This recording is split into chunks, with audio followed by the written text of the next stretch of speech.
老板，按照您的吩咐，我去清远阁找陆晨那小子了。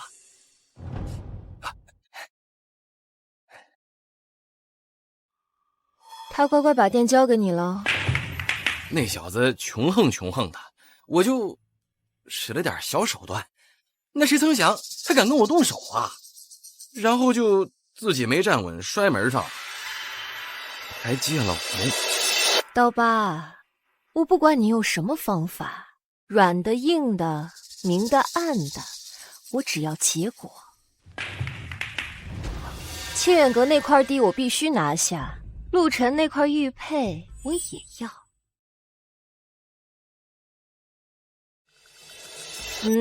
如果连这点事都做不好，那你对我就没有任何意义，明白吗？明白了。没什么事儿，我就先下去了。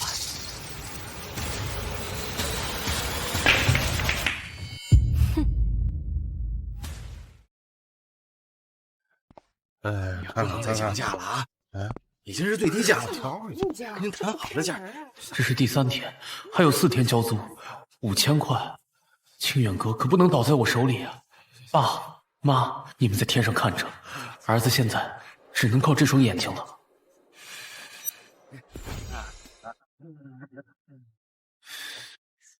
哎，过来看看啊！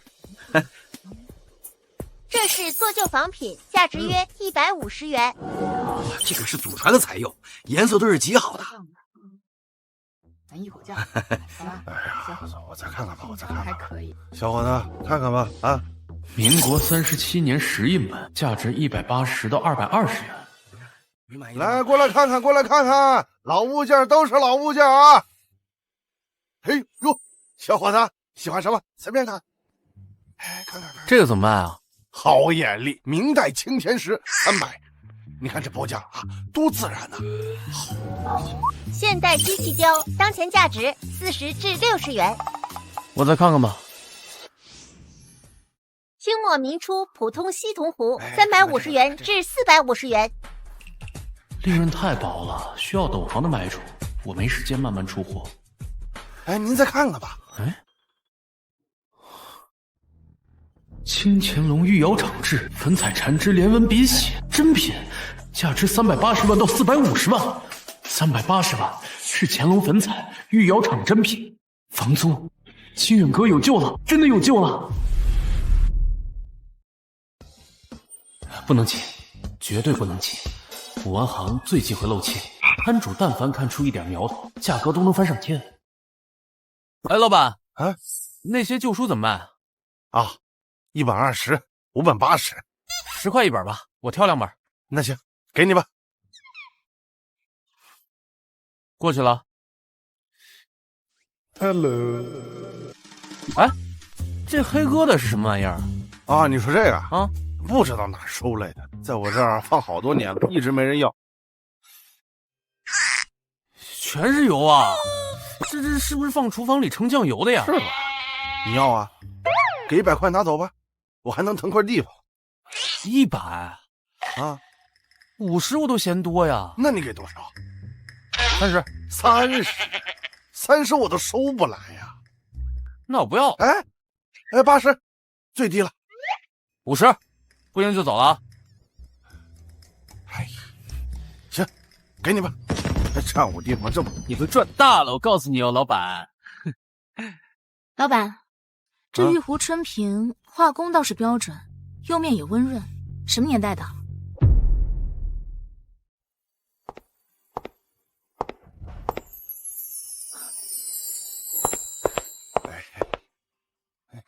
老板，这玉壶春瓶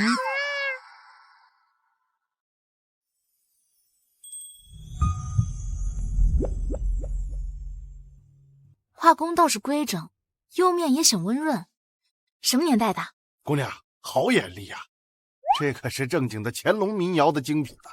你看这青花发色多沉稳呐，还有啊，这缠枝连纹画得多流畅啊，这包浆也自然，这绝对是开门的老物件。乾隆民窑啊，这器型倒是规整，青花发色也还算沉稳，声音也清亮，不过这釉面的光泽是不是有点太过于贼亮了？这底部的漏胎处，火石红似乎有点太浮了。哎呦，姑娘啊，你有所不知了，这瓶子它可是传世品啊，保存的好，没怎么受过土蚀，光泽自然亮堂。至于你说的火石红嘛，那是入过土又传世盘玩出来的效果，怎么能叫浮呢？爸爸常说民窑精品最考验眼力，高仿品足以乱真。这个瓶子看起来大开门，但总觉得有哪里不对劲儿，可具体又说不上来。怎么样，姑娘，机不可失啊，这可是绝对的好东西啊。现代高仿，做旧手法高明，当前市场价值300至500元。老板，你说这是传世品啊？老板，你说这是传世品啊？真正的传世品玩出来的光泽是内敛的宝光，润而不刺，而你这瓶子的光，这明显是刚出窑的火气没退干净，然后再用蜡打磨出来的贼光。至于这火石红，颜色浮于表面，分布过于均匀，是用了化学药水浸泡催出来的。真正的火石红呢，是从胎骨里泛出来的，深浅不一，有过渡。你小子别在这信口开河画我生意啊！哎，再看看，再看。对啊，是贼光，这火石红也太均匀了，原来是做旧的。底足胎土过于细腻均匀，是现代机械炼泥的结果。真正的乾隆时期的民窑，胎土没这么讲究，会带有杂质和孔隙。姑娘，你的怀疑是对的。谢谢你啊，要不是你点破，我差点就……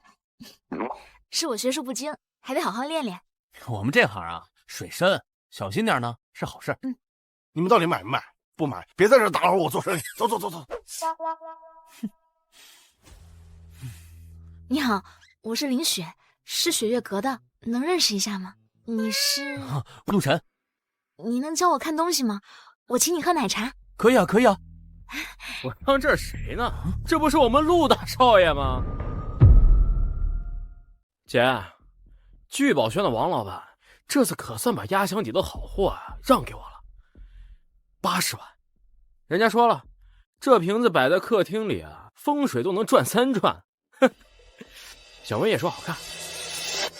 这不是我们大名鼎鼎江城一中的传奇人物，清远阁的少东家陆晨，陆大少爷吗？陆大少，你不在你家那个快倒闭的店里待着等死，跑这儿来捡垃圾啊？嘿，哟，小雪，你怎么在这儿啊？这我得说你2句了啊！你这都跟什么人在一起啊？你知道他是谁吗？就他家那个破店啊，欠了一屁股债。当年他的父母啊，就是眼力不行，活活给气死了。就这种人，配站在古玩街吗？配碰古董吗？柳承仁，你说话放尊重点。小雪，给你看看我新淘过来的大宝贝，聚宝轩的镇馆之宝，正儿八经的乾隆官窑玉壶春瓶，我花了80万请来的。你们看看，这画工，这釉色，这器型，你再看看他怀里那个，这什么玩意儿？怕不是在哪个垃圾堆里捡出来的吧？黑不溜秋，跟茅坑里的石头似的。就是柳少说的对啊，那破玩意儿就是我摊上垫桌脚的，我50块钱卖给他，我都亏心呐。清远阁就接吻那家快关门的店吧？就那夫妻俩赔光的那家店吧？谁知道那家儿子也是那德行，抱着个垃圾当宝贝，笑死人了。陆晨，李小文现在跟我好，他说你连个像样的包都买不起，你这种货色只配在泥里打滚。来，大家快来看看啊！这个就是我们大名鼎鼎的江城一中高材生呀，清远阁的继承人，现在啊就是个穷光蛋，只配在垃圾堆里捡垃圾了。你们看看这玩意儿，白送我都不要，给狗啃，狗都向他硌牙呀！怕不是从哪个死人堆里刚刨出来的。真他妈晦气！刘少，你刚才说你这是什么？乾隆官窑影啊？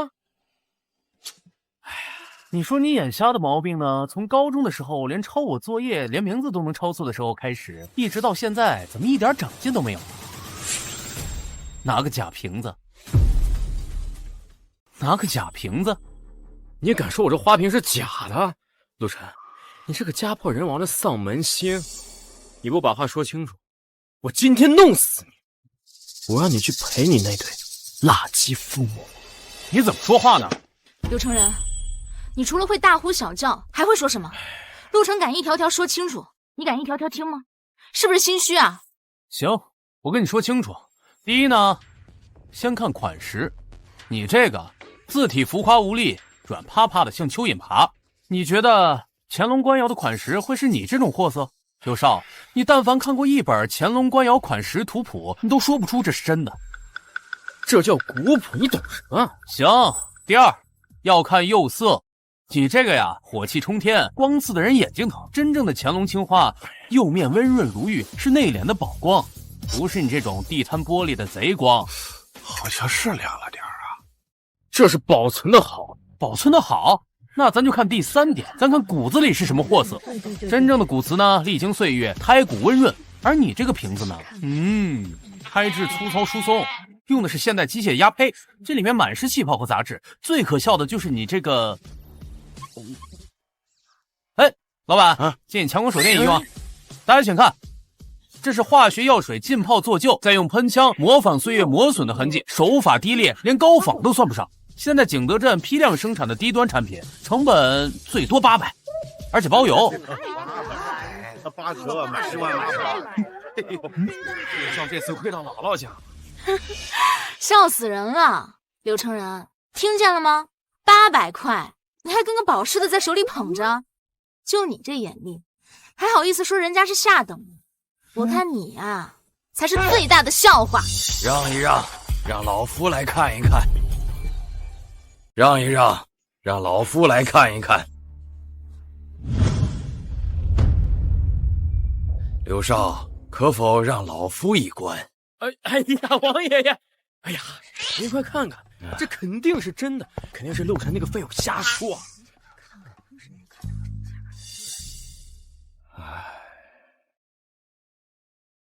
刘少，这釉面手感确实不对啊，胎足露胎处啊，火石红是后染的，青花发色浮于表面。这瓶子正如这位小友所言，是件新仿，还是假的呀？而且仿的不甚高明。王掌柜，既然您在这儿，小辈这儿也有一样东西，想请您帮忙长长眼。这染料渲染，层次分明，这包浆温润自然，这就是岁月摩挲出来的宝光啊！这位小友，这难道是乾隆本朝御窑制作的粉彩缠枝连纹笔洗吗？真品呐，真品呐！乾隆粉彩，御窑厂，真的假的？王掌柜亲口认定的真品，这黑哥的是国宝。这位小友，你这笔洗卖不卖？不卖，老夫愿出300万，现款马上转账。你早就看出来了？从你花50块钱买它的时候，你就知道啦。柳成仁，你现在还有什么话说？花80万买了个破烂，人家50块买了件国宝，到底是谁有眼无珠？谁才是真正的行家？刘少，现在谁才是捡垃圾的？不可能啊！假的，都是假的，是你们啊！是你们骗我！我这是真的，是真的！哎呦，公子，公子，刘少，你怎么了？快叫救护车！叫救护车呀！叫啊！活该，这就叫恶人有恶报。陆晨，你走吧，真是晦气。他不会死了吧？那我们一会儿喝什么奶茶？哎呀，爸妈，看见没有？咱家有救喽！陆晨，嘿嘿，欠我的钱什么时候还啊？啊！我告诉你啊，今天你不还我钱，我把你这个店给你砸了！刀疤哥，钱过几天就有了。你等我把东西出手了，我就第一时间给您还上，连本带利。你能有什么好东西啊？我看陆老板你是敬酒不吃吃罚酒啊！给我砸！啊！我没说不还你们钱的。你们干什么？小姨，小姨，就是这儿。你们干什么？不是，你是谁呀？啊！敢在我林月如的面前撒野，滚！你给我等着！小姨，这就是超级厉害的陆晨。陆晨，这是我小姨林月如。你好。你就是陆晨啊？让我外甥女念叨了一路的大师。没有，大师谈不上，还是感谢阿姨出手相助，谢谢阿姨。小姨，就是那个鼻息，乾隆官窑的，值几百万呢。几百万？就这？小子，古玩行的水深着呢，运气好一次不算什么。你别是用了什么见不得光的手段，或者这根本就是个套，想骗我们小雪这种不懂行的。小姨，你怎么能这么说呢？陆晨他不是那样的人。没事，林小姐谨慎点能理解，但是东西就在这儿，是真是假自有公论。清远阁虽然小，但是做的从来都是光明正大的事儿。小姨，你看啊，陆晨有这么一个宝贝，他需要一个好的平台才能卖出高价，而我们雪月阁也正好需要一件好的拍品。如果我们雪月阁帮他卖这个宝贝，岂不是一举两得？是骡子是马拉出来溜溜，跟我们回雪月阁一趟。要是让我发现你徒有虚名，或者敢打我们小雪的主意，不会，没有。等一下我姐。走吧，你等我一下啊，姐。走。老板，陆晨那小子，他攀上高枝了。过程我都已经知道了，你不仅没有逼走陆晨，还让雪月阁那个林月如当场把你给揍了。刀疤，你真是越来越有长进了。老板，你再给我一次机会啊！我带人把他雪月阁给他砸了。蠢货！然后让执法者顺藤摸瓜找到我这儿。现在雪月阁已经明目张胆的插手了，你还以为小打小闹呢？打狗还要看主人，你陆晨竟然敢当众打我的人，简直不把我云烟斋放在眼里。还有雪月阁那几个女的敢和我作对，这笔账已经不是简单的把他陆晨的东西拿走那么简单了。刀疤，你给我听好了，从明天开始，24个小时派人盯紧陆晨和雪月阁，我要知道他们去了哪儿，干什么，所有细节一清二楚。老板，你的意思是连雪月阁一起？不能留了。至于那个陆晨，他不是眼光毒吗？他不是会鉴宝吗？雪月阁不还指着他重振旗鼓吗？好啊，哼，那就让他知道古玩这行的水有多深。好，老板，我一定盯紧陆晨和雪月阁，我不会再犯错了。陆晨、林雪、简雪、林月如，我要让你们所有人都知道得罪我柳如烟的下场。哼！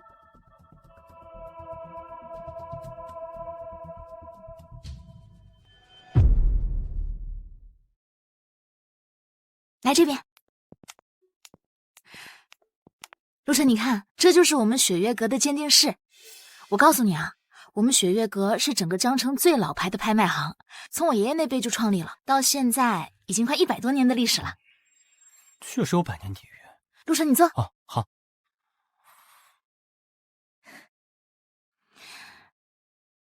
陆晨，实话告诉你吧，其实我们雪月阁最近遇到了点麻烦。柳如烟的云烟斋这几年势头很猛，抢了我们不少生意和客户。这次请你来，一是真心的想要和你合作，二也是想请你帮帮雪月阁。哦对，一会儿要来的是简雪姐，她是我们这儿的首席拍卖师，也是一个鉴宝天才。不光人长得漂亮，能力也很强，就是脾气有点冷，眼光毒得很，好多老藏家都怕她呢。是吗？那我更想见识一下了啊！还有我的小姨林月如，刚才你见过的。哦，她是负责我们整个拍卖行的安保的，从小练武，厉害着呢。不过她总是觉得接近我的男人都不怀好意，所以一会儿你别介意啊。不会的。小雪，小姨，简雪姐。小雪，这就是你在电话里激动了半个小时说的那位在地摊上捡了国宝的陆晨陆先生。你好。小雪，我跟你说过多少次了，古玩行里骗子最多，尤其是那些看起来人畜无害的。某些人仗着自己有张小白脸，编个故事就想骗财骗色，这种套路我见多了。我们雪月阁现在处境艰难，更不能出任何纰漏。小姨、简雪姐，你们别这样，陆晨他很厉害的，刚才在街上连王掌柜都亲口认证了，那件笔洗是真的。王掌柜，真古斋的王老爷子，他年纪已经大了，偶尔走眼也是有的。陆先生真是年轻有为，不知师承哪位大家？是故宫博物院的哪位老师，还是哪个流派的传人？没有，我这个家传手艺不值一提，那东西在这儿是真是假，一看便知。小子，我警告你，要是敢拿假货来消遣我们，浪费我们雪月阁的时间，后果你承担不起。小姨，你怎么能这么说呢？小雪，玉如姐的话虽然直白，但并不是没有道理。古玩这一行，信誉就是生命，我们雪月阁现在更不能有任何闪失。这是还是乾隆时期的，这器型倒是规整，缠枝莲纹画的也还算流畅，这釉色肥润莹亮，有胶质感，是典型的乾隆时期特征。这画工连瓣的晕染层次分明，过度自然，绝不是普通仿品能达到的。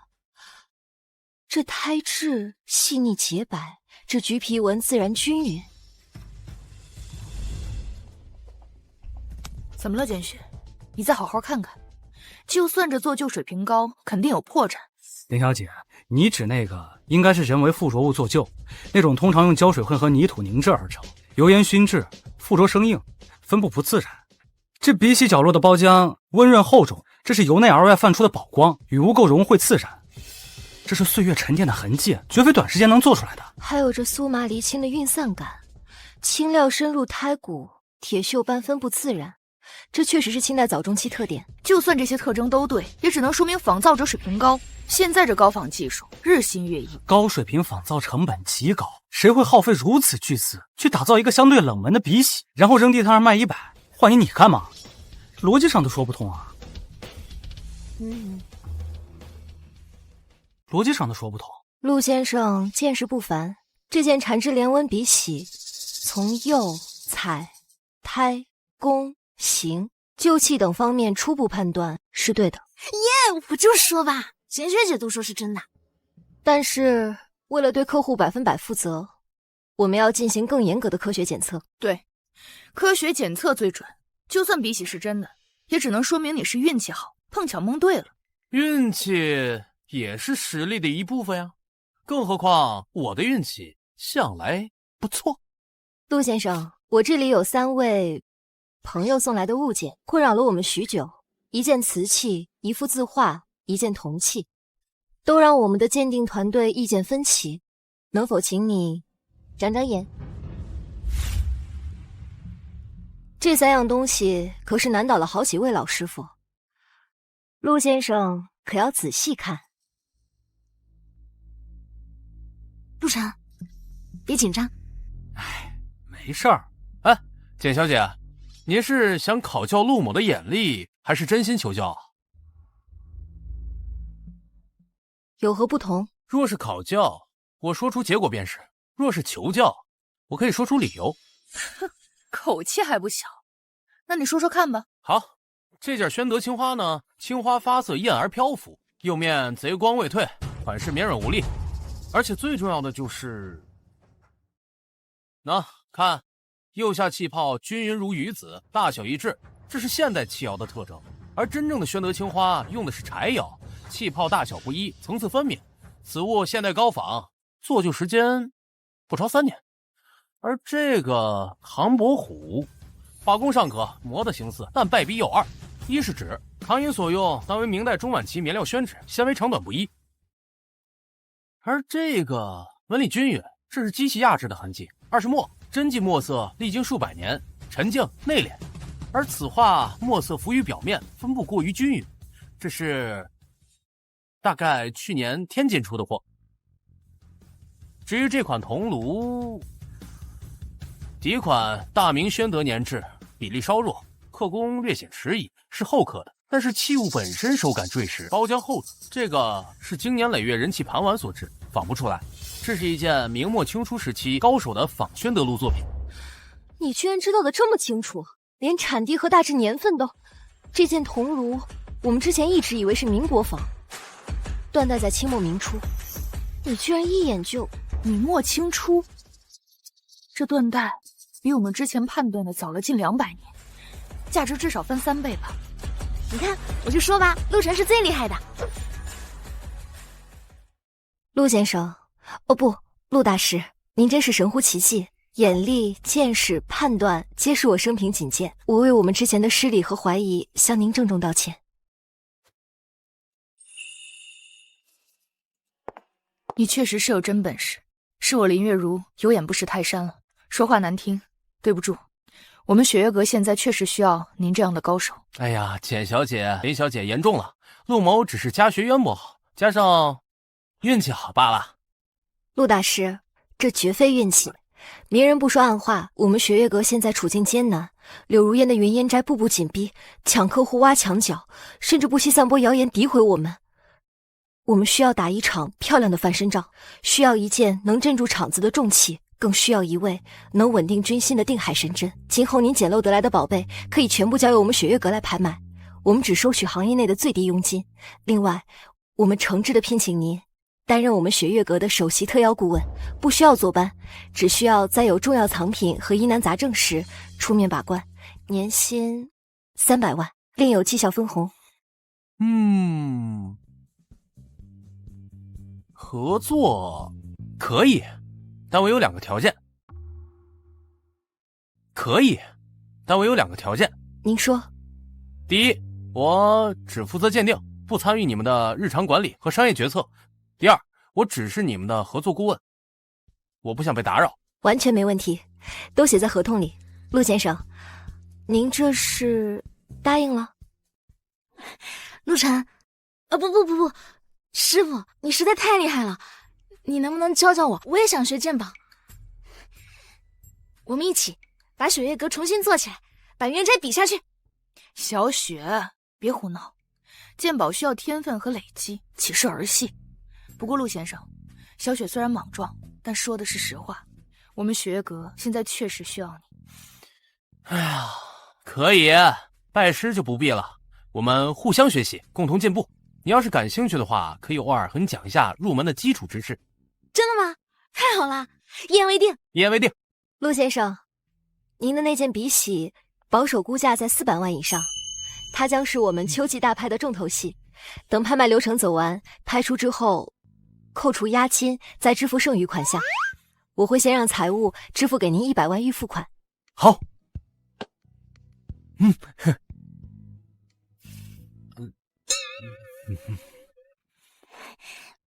爸妈，你们看见了吗？清远阁保住了，陆家不会倒，柳承仁、柳如烟，我们的账慢慢算。这台子看着还挺好的。是啊。哟，陆老板，生意兴隆啊！哎呀，你现在可是雪月阁的大红人，柳老板让我们向您带好啊！柳如烟，他有什么指教啊？指教不敢当，柳老板知道陆老板现在是火眼金睛啊，特意派我送来一件重器，给您长长眼。哎，你可不能退缩啊，要不别人该说你是欺世盗名的骗子，也给雪月阁丢人。果然来了，柳如烟这么快就坐不住了。这么贵重的元代青花国宝，柳老板不自己留着，反倒拿给我这小店来长眼。陆某年轻学浅，恐怕担不起。陆大师谦虚了，谁不知道您是火眼金睛啊？我这个瓶子，您就给长长眼。哎呀，我不。陆晨，你别给脸不要脸啊！事儿，今天这瓶子你是涨也得涨，不涨也得涨，要我就让全古玩街的人都知道你那雪月阁狗屁不是，到时候我看你们怎么做生意。大八哥，那就献丑了。那是元青花吗？看着像是。哇，元代青花，苏麻离清料，铁锈斑深入胎骨，吸光内蕴。哦，哎，书上和电视上应该都是这么说的，对吧，大八哥？那可不，这是正儿八经的国宝，至正型元青花，柳老板从海外重金淘回来的。哦，可惜呀！诸位请看，这所谓的铁锈斑呢，颜色紫黑，边缘锋利，像是用墨水点上去的。而真正的苏麻离青铁锈斑呢，是在烧制过程中自然析出凝聚而成，边缘呢有自然的晕散感，像水墨在宣纸上印感，深浅不一，生动自然。而这个呢，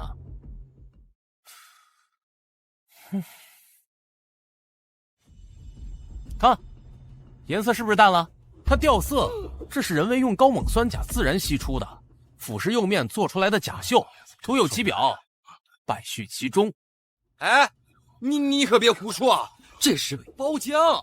那咱就再看这釉光，元代青花呢是历经数百年岁月，釉面宝光内敛，温润如玉，是一种由内而外散发出来的柔光，俗称蛤蜊光。而你这个，乍一看似乎温润，但细看之下呢，光泽呆板，像一层浮蜡，行话叫死光，或者是贼光未退尽。还真是。你别空口白牙啊，拿出证据来。那咱就说点再实在的，胎土。元代制瓷呢，用的是景德镇麻仓土，俗称糯米胎，放大它呢有粗颗粒感，烧成后啊，底部漏胎处常常带有自然火石红。啊，你们看看，这胎土细腻洁白的像面粉，均匀的过分。这个呀是现代高岭土，经过多次淘洗、过滤机器炼泥的结果，而且手感异常坠手。这个呀是为了模仿古瓷的厚重感，造假者呢往往在胎土里掺入石英粉、水泥，来增重。这种胎呢毫无古意，一摸便知。你血口喷人啊！你有什么证据啊？就你们这种粗糙的手法、低劣的手段，还有你刀疤今天反常的捧场，应该是云烟斋的柳如烟派你来的吧？想用8000块买一个破烂就想冒充国宝来砸我招牌，砸我们雪月阁。你们云烟斋呀，也就这种下三滥的本事了。你放屁！我告诉你啊，陆晨，你敢侮辱柳老板啊？断我财路！哼！好，我今天非扒了你的店不可！你又来！我看谁敢动手！我看谁敢动手！怎么？云烟斋柳老板的手下只会用这种下三滥的手段了？踢馆不成就要动手砸店？古玩行的规矩都让你们就饭吃了。林月如，这是我跟陆晨的私人恩怨。私人恩怨？你带着假货来我们雪月阁合作顾问的店里闹事，还想打人砸店，这已经是寻衅滋事，违法乱纪。我们已经报警了。各位亲朋邻居啊，你们看到没有？他们云烟斋拿假货来找我长眼，就因为被我指出破绽了，他们就要砸我的店。你太过分了你这样以后谁还敢跟你们做生意啊？你这种行径是什么？这是恐吓，这是黑社会做派。今天他敢对我这样，明天就敢对你们在座的各位这样，这谁来报警呢？哎呀，说得好，云烟斋太黑，居然假货坑人，报警，法制是会把你抓起来。哎，好，你们给我等着！哎，大哥，国宝，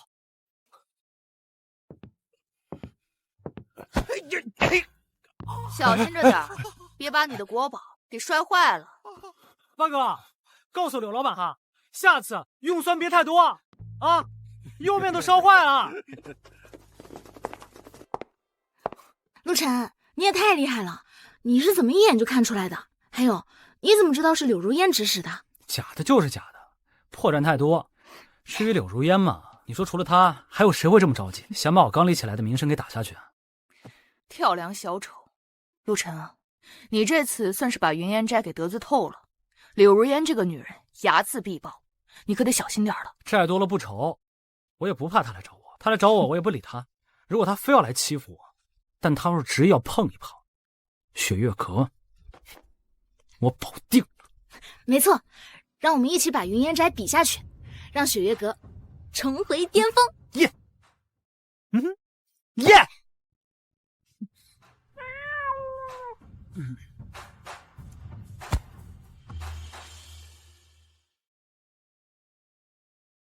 陆晨那个废物，王掌柜竟然亲口认证他捡那个破东西是乾隆珍宝。成人，别生气了，来，喝杯酒消消气，这可是你最喜欢的罗曼尼康帝。消气？我怎么消气？现在全京城人都知道，我柳成人花了80万买了一个假瓶子，而他陆晨花了50块钱捡了个国宝。他在古玩街还不给我姐面子，这都不算完，雪月阁那3个女人居然当场就把他给请走了。林雪那个小丫头片子竟然还挽着他的手，简雪那个女人竟然开出了1年300万的顾问费。300万，他陆晨凭什么？他不就是一个父母早亡、店铺早就要倒闭了的穷光蛋吗？他凭什么踩在我的头上？成人，你冷静点。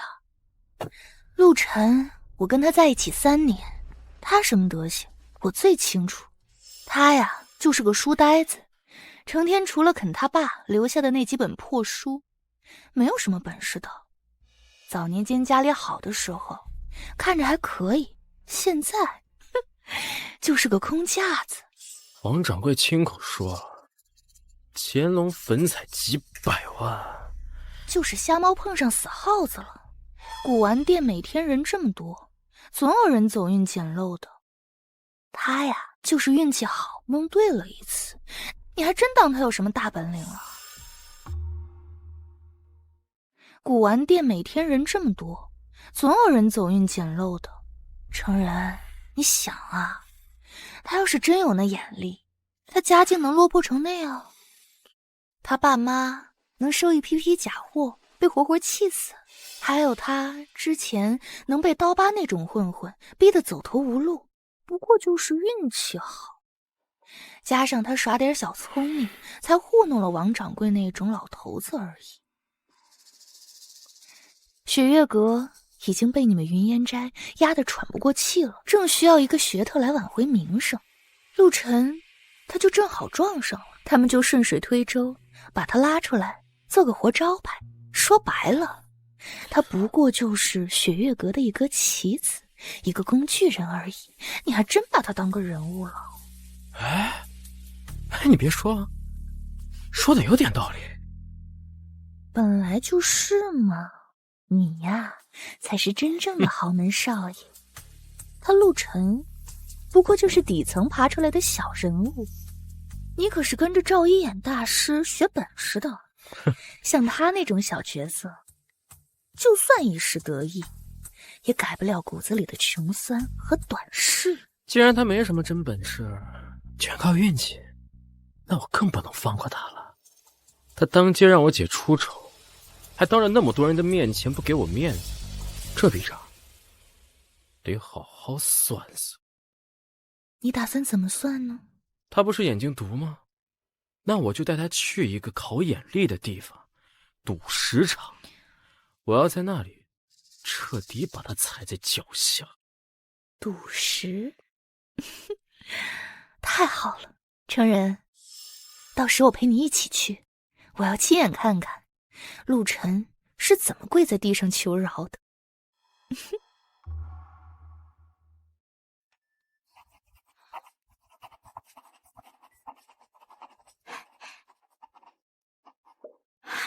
陆晨，这个月的流水算出来了，光是那件比喜的预付金，再加上那几件小拍的佣金，我们这个月就已经入账120多万了。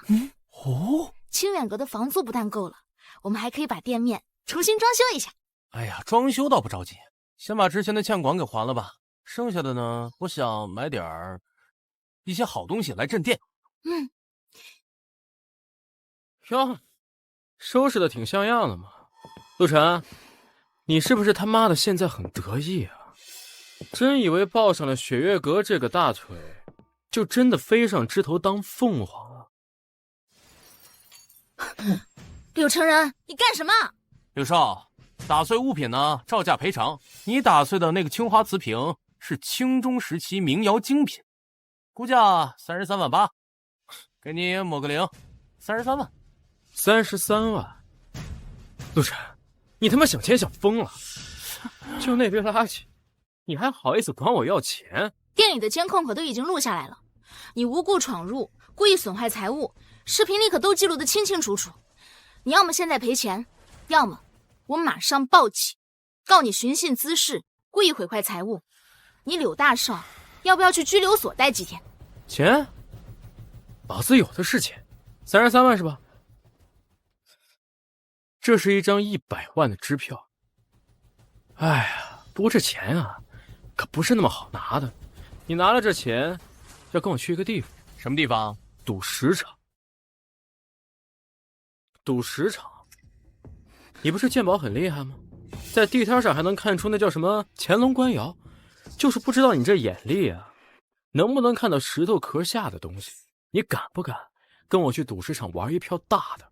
陆晨，别去，赌石跟鉴宝根本就不是一回事儿，那里面的水太深了，一刀天堂，一刀地狱，他肯定已经设置好陷阱，等着你跳。我们的陆大师啊，只会躲在女人身后大喊大叫。也对，毕竟是个穷鬼，连饭都吃不起，怕是连赌石场的大门往哪儿开都不知道。我得说说你啊，林雪，你看你找了一个什么玩意儿？除了嘴皮子厉害的，剩下的什么都不是。成人，你跟这种人废什么话呀？100万，打发叫花子都嫌多。哟，陆晨，好久不见啊！你看看你现在还守着这破店，听说你跟雪月阁的人搭上了，说是做顾问哦。好听点呢是顾问，难听点呢，不就是给人家打工当鉴定师吗？能赚几个钱啊？宝贝说的对。陆晨，哎，别怪我没给你机会啊，咱们就玩点简单的，咱们每个人各选3块原石，当场切开，谁的价值高谁就赢。赌约都写好了，谁输了就跪下来磕3个响头，当着所有人的面学狗叫，然后终止所有和雪月阁的合作。你休想！陆晨，你别答应他，这就是赤裸裸的陷阱。林小姐，你紧张什么？难道是怕你的陆大师露馅儿，被人发现其实没什么真本事，全靠运气和一张嘴？毕竟赌石嘛，做不了假的。石头里有什么东西啊？可不是靠一张嘴皮子能编出来的。陆晨，你要是怕，现在也行，跪下，给我和我宝贝道个歉，然后说：“哎，柳少，哎，对不起，我不该得罪你。哎，100万还是你的啊，咱们今天这事儿就过去了，怎么样？”哎呀，看清楚了，白纸黑字，公证人都找到了，签个字，可就不能反悔了啊！那我签了。陆晨，不过赌约要加一条，加一条，谁输了，谁就永远退出江城古玩圈。白纸黑字，公正有效，而且赢家所在之地，输家必须退避3舍，输家不得参与玉石、古玩等相关的生意和活动。怎么回事？哎呀，柳少，害怕了，对自己没信心是吧？哎呀，玩太小没意思，你要不然学学狗叫，跟闹着玩似的，哼，配不上您的身份啊。好啊，来，陆晨，有种，玩就玩，谁输了，谁从今天开始退出古玩圈。现在就走，咱们在赌石场上见真章。成人，这个赌注是不是太大了？万一……没有万一，我今天让他输的连裤衩子都不剩。咱们走。哼，哎，陆晨，你疯了！赌石场的水很深的，根本就不是你靠眼力可以完全看透。而且那个柳成人，他为了学赌石，拜了赵一眼为师。赵一眼在赌石场已经混了30多年了，他们肯定已经跟赌石场的老板串通一气，就等着你往里跳呢。没事没事，你放心啊，我有分寸。正好呢，我也想见识见识他那个什么对眼师傅的什么本事。这个呢，就当成一会儿他交给我的学费了。走啊！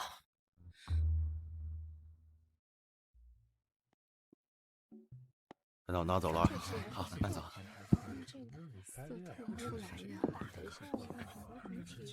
哟，柳少，今天又来玩点大的呀？嗯。哎，这位美女是？这是我未婚妻，带她来看看，顺便呢教训一个不知天高地厚的小子。你说的是那个在古玩街让你姐姐下不来台的年轻人？师傅，就是他，叫陆晨。真有个赌石场啊？这咋看起来破破烂烂的，比我还穷呢？年轻人，古玩和赌石是两码事。古玩看的是历史、工艺传承，赌石看的是运气和经验、胆量还有人脉。这里的水远比你想象的要深，现在认个错，离开还来得及。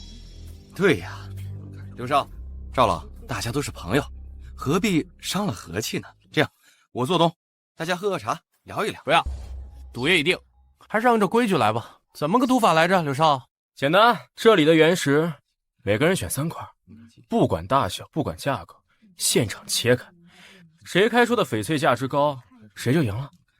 输的人跪下来，然后学3声狗叫，永远退出古玩圈。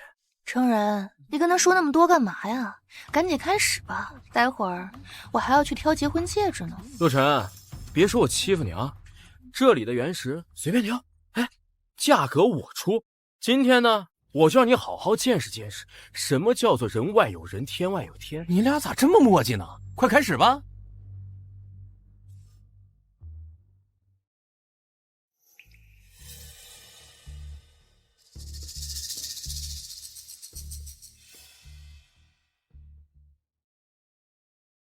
就他了。你他妈是来搞笑的吧？怎么平时捡垃圾习惯了，赌石都来这一套？这种货色的原石，要是能开出翡翠，我把它吃了。你们不是因为没钱挑了块最便宜的料子，实在不行跟我们成人借点，买块像样的也行啊。小伙子，这块表现的真的太差了，要不你再看看，那边有性价比不错的公金料，虽然很难大涨，但也不至于完全垮。陆晨，你要不再看看？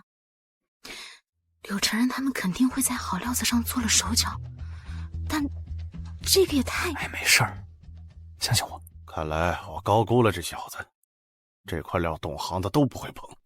说的是啊，这纯粹充数啊！既然你已经选择了你的宝贝，现在该轮到我了。今天我就让你好好见识见识，什么叫做真正的赌石。今天我就告诉你，什么叫做真正的赌石。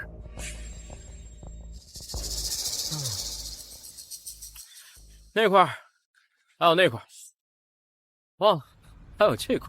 柳少好眼力啊！这3块石头加一起，总值630万。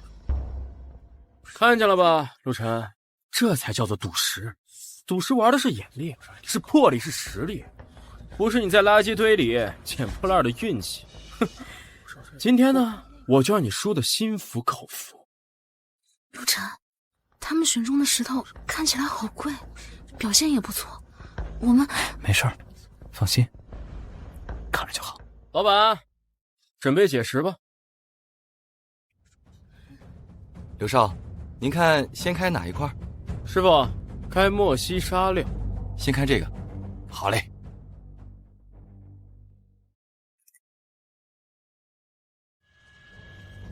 莫西沙1块。莫西沙。刘少，我出300万，让给我吧。才300万。刘少，真是好眼力呀！这块莫西沙少说也要450万。你看见没有？我1块顶你100块啊！成人，你太厉害了。陆晨，这才是真本事呢。你现在认输还来得及，少丢点人就少赔点钱了。师傅，开第2块，木纳开窗6。我1块顶你100块啊！成人，你太厉害了。陆晨，这才是真本事呢。你现在认输还来得及，少丢点人就少赔点钱了。师傅，开第2块，木纳开窗6。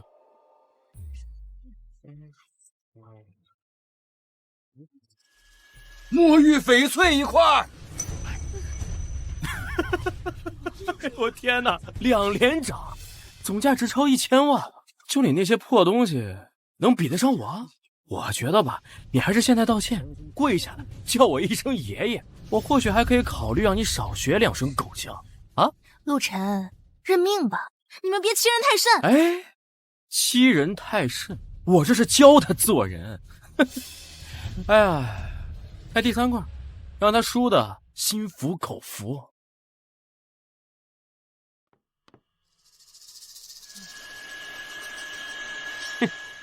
哎呀，不得了了！开出这么大一块墨玉翡翠，哇，刘少，今天真是好手气啊！这块翡翠少说也要1000万市场价。哎呀，陆晨呐，你输了，彻彻底底的输了。我柳成元3块原石开出价值超过2000万，你的原石能超过1万块钱的翡翠，我跟你姓。现在履行赌约吧，跪下来学3声狗叫，然后彻底离开江城古玩圈。陆晨，愣着干什么呀？怎么还不跪？你不是最有骨气的吗？输了呀就要认，别让大家看不起你啊！哎呀，你俩怎么这么聒噪呀？我的还没开呢呀！师傅，开我那块。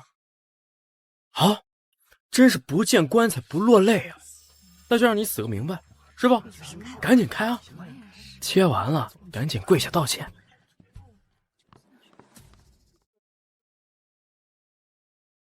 第一刀白肉没化开。垮了，你说说，我就知道。果然，这个家伙怎么可能开得过？陆晨，看来你的好运气用光了。师傅，继续开啊！不对，颜色不对。不得了了，不得了了！哎呀，帝王绿，玻璃种帝王绿，我的老天爷！这颜色，这纯净度，极品帝王绿啊！这块帝王绿，温润如水，100年一遇啊！不可能，这种皮相怎么可能开出玻璃种帝王绿？我出1个亿，立刻就转账。1亿2000万，卖给我！不可能，肯定是你作弊了！哎呀，刘少，咱俩还有赌约呢。成人，哎，怎么了？成人，哎呦，陆晨，你看把成人气成什么样了？他要是有个好歹，我跟你没完！别呀，赌约别忘了哈，还有学狗叫，记得刷牙了哈。陆晨，你真是太厉害了！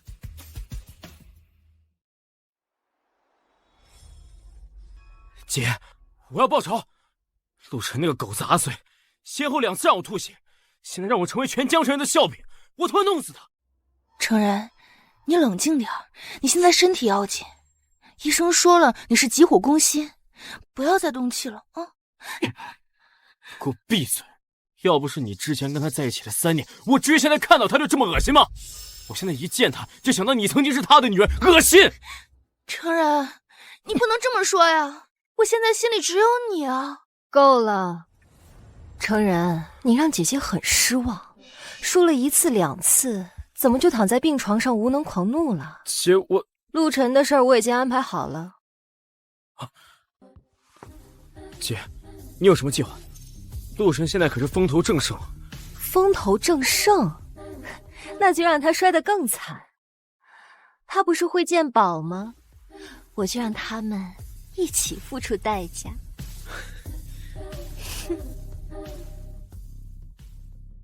把人带到云烟斋。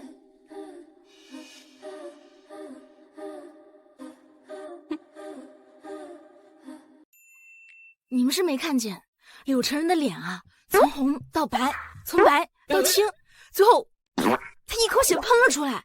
我的天，实在是太解气了，把人气到吐血，这小子下手挺黑啊。不过对付柳成人这种货色倒是刚刚好。小姨，重点是过程。陆晨他实在是太厉害了，所有人都笑他挑了一块没人要的破石头，连解石师傅都劝他换一个。可是他呢，他就那么气定神闲的往那儿一站，仿佛一切都在他的掌握之中。结果一刀下去，不对，2刀下去，玻璃种，帝王绿，极品中的极品啊！金学姐，你是没看到那散发出来的光芒，简直像活了一样。我听说了，他不仅开出了极品帝王绿，还对翡翠的种水色底的评价精准的吓人。这已经不单单是运气好能解释的了。陆晨的眼力恐怕比我们想象的还要深，是吧？是吧？我就说陆晨他是最厉害的，鉴宝、赌石无所不能。他现在就是我的偶像。冷静点，丫头，你看你的魂儿都快被勾走了。不过这小子确实有点邪门，这运气好的不像话，本事嘛，也确实可以。以前一直以为他只是一个有点小聪明的落魄小子，现在看来是块蒙尘的璞玉，有点意思。不只是有点意思，幼如姐、小雪，陆晨这次在赌石场大放异彩，不仅彻底打了柳成人和柳如烟的脸，更重要的是，他在江城的顶级富豪圈和珠宝商那里一举奠定了大师的地位，这份声望对我们雪月阁来说是无价的。是啊，金学姐，所以我们更要好好的对陆晨，不能让他被别的拍卖行给抢走了。当然，这样的天才值得我们倾尽所有资源去和他绑定。或许我们之前给他的合约条件还是有些过于保守，不过能力越强，盯着他的眼睛就越多，麻烦嘛也会接踵而至。不怕，有陆晨在，有我们在，什么牛鬼蛇神都不怕。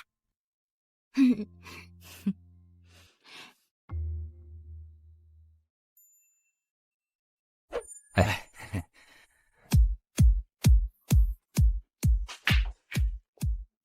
这边请。啊，好。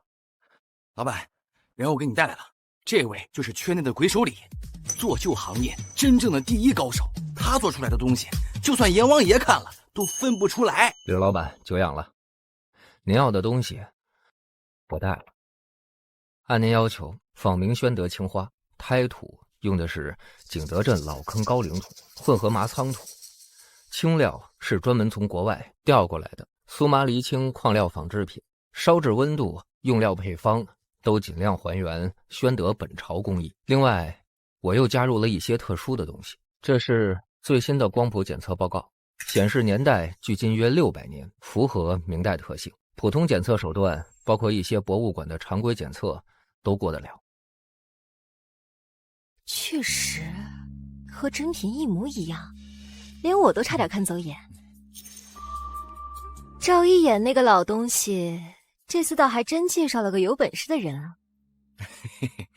这是配套的证书，仿造雪月阁收藏记录、历次展览记录，上面的水印、钢印、专家签名都完美复制，用的是30年前的老纸张和油墨。好，很好。有了这个东西，再加上赵一眼在圈内的人脉和资源，雪月阁这次跳进黄河也洗不清了。哎，老板，咱们什么时候动手啊？明天。刀疤，你马上去安排，用海外匿名藏家的身份把东西卖给云烟斋，然后再以其用钱周转为由，低价转给雪月阁。记住，要快，要自然，要让他们觉得捡了个大便宜。明白，老板。李师傅，你的钱我给你打到海外账户，这件事儿……柳老板放心，做我们这行的第一条规矩就是出了门不认识人。今天我就没来过这儿，您也没见过我。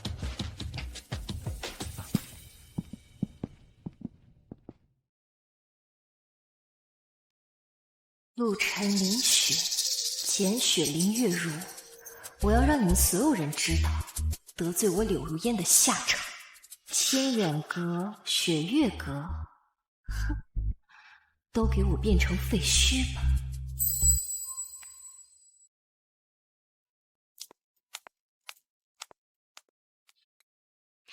老陈，哎，林小姐，这是今天刚送过来的，雨燕斋那边转过来的，说一个老客户急着用钱，抵押在那儿的。现在老客户那边等钱救命，雨燕斋就吃不下，就放到我们这里了。明青花还是梅瓶，器形规整，青花发色沉稳，铁锈斑自然，橘皮纹明显，釉面温润，底款也对。这边是证书，证书齐全，还有这个入库记录也对得上，这是5年前收的那批明青花里的。是啊，柳老板说绝对保真，客户急着用钱，以低于市场价300万的价格转给我们，他们只赚个介绍费。这东西看起来确实没问题，证书也对，价格也合适，收下吧，入库登记在册。哎，好嘞。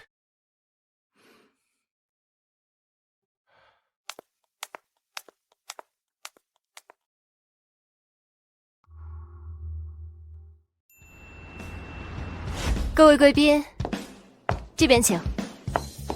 接下来是我们本次拍卖的重头戏，第38号拍品，明宣德青花缠枝连纹梅瓶。此瓶传承有序，证书齐全，经多位专家鉴定为宣德本朝官窑精品，起拍价200万。请出价。250万。250万。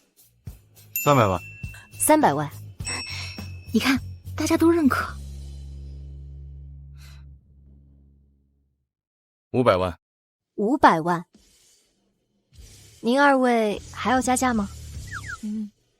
先生，500万，恭喜您。谢谢您。成功了，小叶，我就说是真的吧。那个人好像不是圈内的老藏家。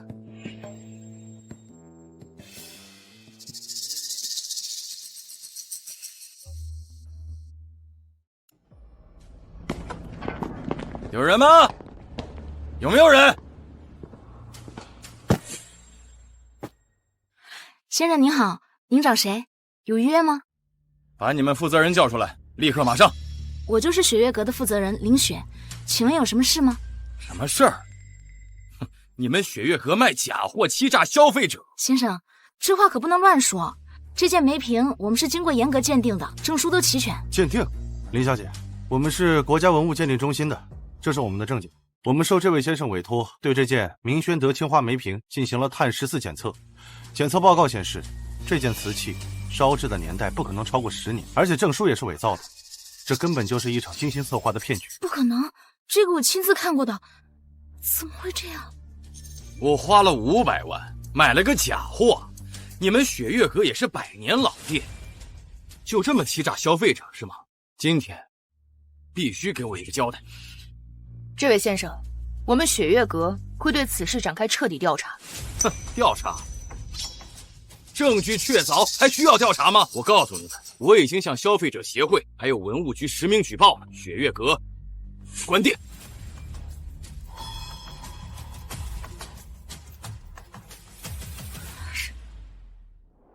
李总，不好了！文物局和工商局的人来了，说要封存仓库，调查我们所有的藏品和账目。欺人太甚，这是要把我们置于死地啊！我们必须立刻找到破绽，证明那件梅瓶是被人故意做局陷害我们的，否则雪月阁真的就完了。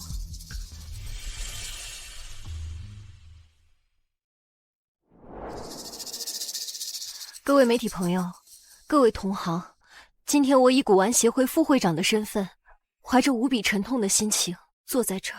我们必须要向大家揭露一个令人发指的事实，一个严重玷污我们这个行业百年声誉的丑恶行径。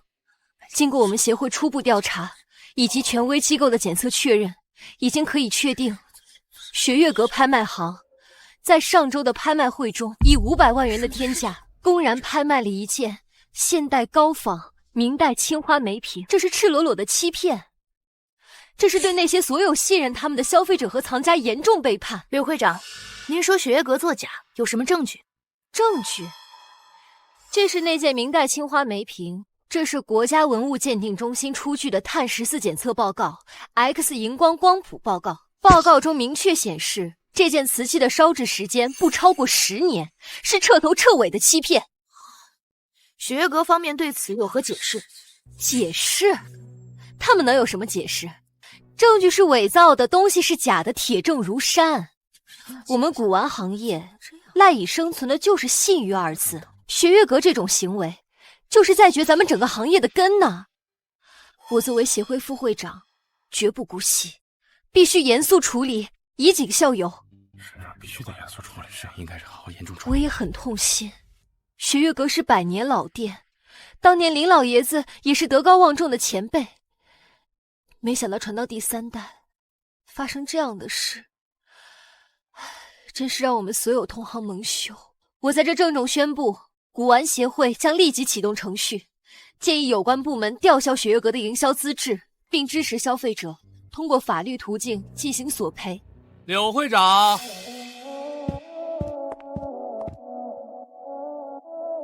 柳会长，哟，陆晨先生，你是来自首的吗？哎，柳会长，你那件瓷器能不能给我看看？怎么，你还想当众销毁证据？这不是你的清远阁，由不得你胡来。不是，你误会了。我呢，就是想给大家看一个有意思的东西。柳会长，当着这么多媒体和同行的面，你还不敢让我看一眼你手里所谓的铁证？哼，好，就让你看，看你耍什么花样。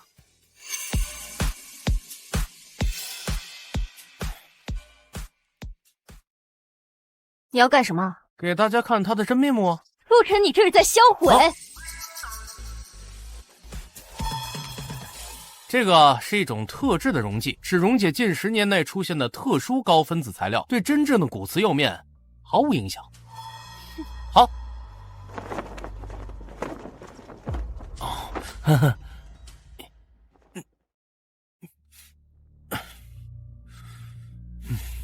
大家请看，在长波紫外线下呀，这层涂层呢，很明显的发出了蓝白色荧光，而真正的古玩瓷器啊，在紫外线的照耀下，它的荧光反应很弱，几乎没有。这就是为什么我们这些权威检测会被误导，就是因为他们检测的是这个涂层的年代，而不是瓷器本身的年代。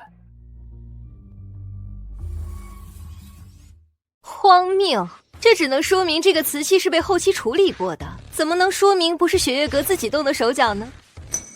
哦，那这个会长怎么解释？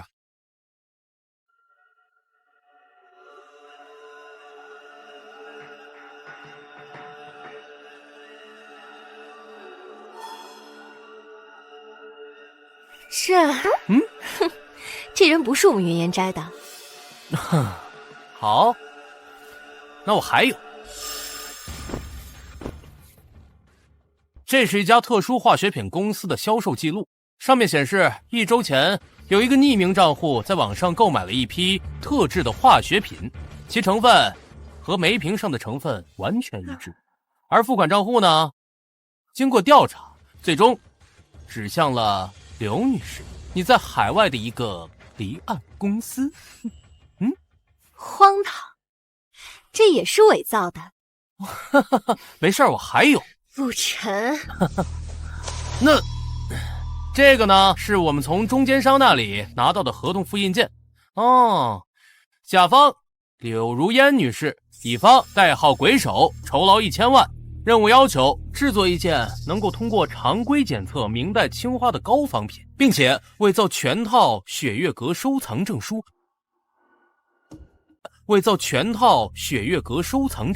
同时用特殊涂层处理一件真品明代青花，使其在特定检测下能够呈现现代特征。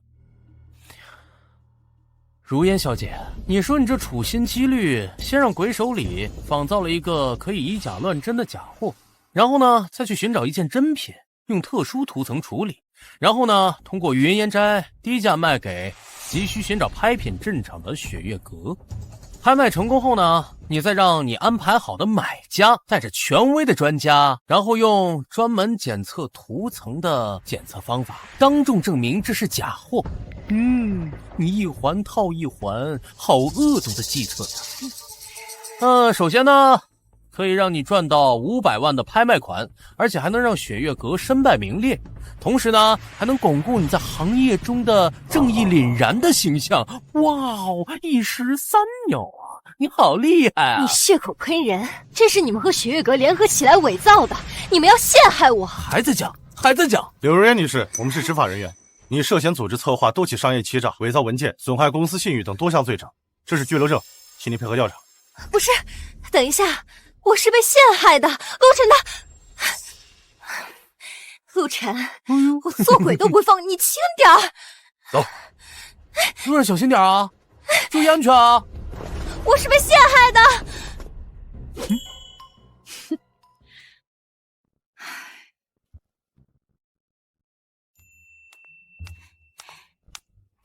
陆晨，今天要不是你，雪月阁就完了。那些证据，那段监控，你是怎么拿到的？我都不知道仓库外面还有隐藏摄像头。哎呀，自从上次刀疤来闹过之后，我就建议月如姐加装几个，有备无患嘛。不只是摄像头，还有那个化学品公司的记录，还有那个鬼手的合同，你一定费了很大的功夫。我都不知道该怎么感谢你。哎呀，没事儿，举手之劳嘛。你们雪月阁好了，我们清远阁才能好。我们是盟友 ，We are family。不只是盟友。陆晨，从我第一次在古玩街上遇到你，你抱着那个脏兮兮的鼻息，我就觉得你很特别。还有你和柳承仁对峙的时候，你的眼睛里好像有光。后来在赌石场，所有人都笑你，可你就是那么的镇定自若。今天也是，所有人都觉得我们完了，可是你一站出来，我就觉得天塌不下来。陆晨，我发现我越来越在意你了。每次见到你的时候，我的心都会莫名其妙的加快。你不在的时候，我就忍不住在想你在做什么。今天在发布会，你一走出来，我差点都哭出来。那个林雪，你让我说完，我知道自己在说什么。陆晨，小雪，小雪，你让我说完，我知道自己在说什么。陆晨，小雪，太晚了，我送你回去休息。小姨，你先回去，我还有话要跟陆晨说。今天忙了一天了，又担惊受怕的，你也累了，早点回去休息。感谢的话，以后有的是机会说。陆晨啊，今天的事谢谢你，这个人情我们雪月阁记下了。走。走。陆先生今天在发布会的表现，真是令人印象深刻。简小姐过奖了，我是对手的破绽太多了。过分的谦虚就是骄傲，那些破绽换做旁人，就算摆在眼前也未必看得穿。观察力、判断力，还有在关键时刻拿出决定性证据的魄力，不是人人都有的。我一直都很欣赏有才华的人，尤其是像陆先生这样深藏不露，却总能在关键时刻力挽狂澜的。今天时间仓促，有很多细节还没来得及向你请教，不知道陆先生明天下午是否有空？我想私下多向你请教学习。我知道一家很安静的咖啡馆，很适合深入交流。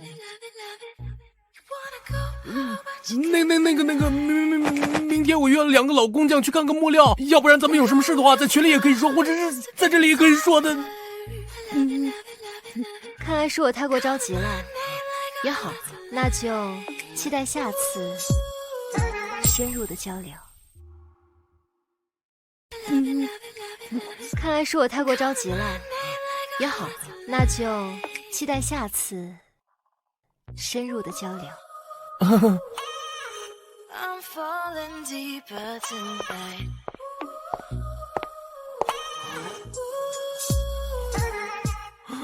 哎呦，这叫啥事儿啊？陆晨，月如姐，今天谢谢你，不仅仅是为了替雪月阁解围，也为了小雪。那丫头年纪小，心思单纯，藏不住事儿。她今天说的话，别往心里去。哎呀，没事儿，也没多大事儿。她呀，岁数小，精力又少，情绪大起大落的，所以会误解和产生一些依赖，很正常。我呢，把她当朋友，也把她当成需要被我照顾的妹妹。你能这么想，那真是太好了。小雪确实年纪小，喜欢感情用事。我知道以前对你有些误会，态度也不是很好，但我这个人习惯了保护小雪，保护雪月阁，对接近我们的人多有防备之心。你不一样。哎呀，没事儿，都过去了。We're family。哦，下周江城有一个私人鉴宝会，来的都是有分量的老藏家，不对外。他们给了我一个名额，让我可以带一个搭档去。我想邀请你一起，作为我的搭档。私人鉴宝会，挺有意思啊。那你是答应了？可以。晚点告诉你时间地点。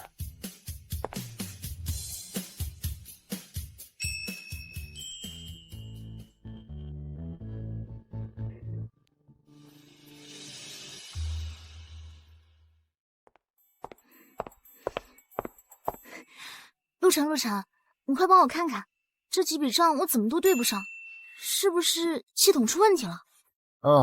你这个是出库和入库记反了，然后佣金小数点好像错了。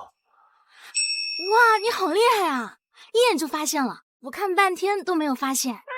作为感谢，我请你吃午饭吧，我知道新开了一家日料，超级好吃。走。吃饭。走。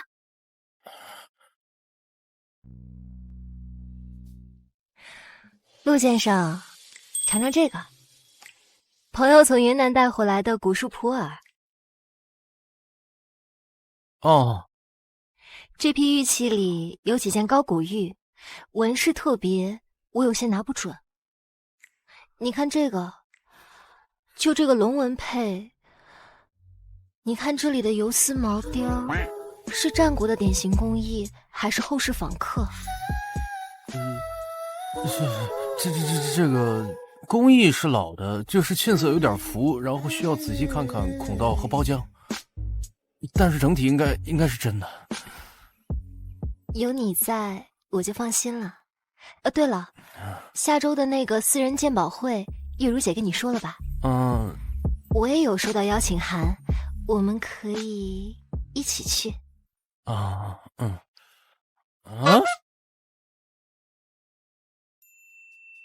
陆晨，月如姐，来，小雪那丫头非说自己煲了汤，让我给你送过来，说是感谢你上次帮忙对账。不过这丫头笨手笨脚的，可能不太好喝。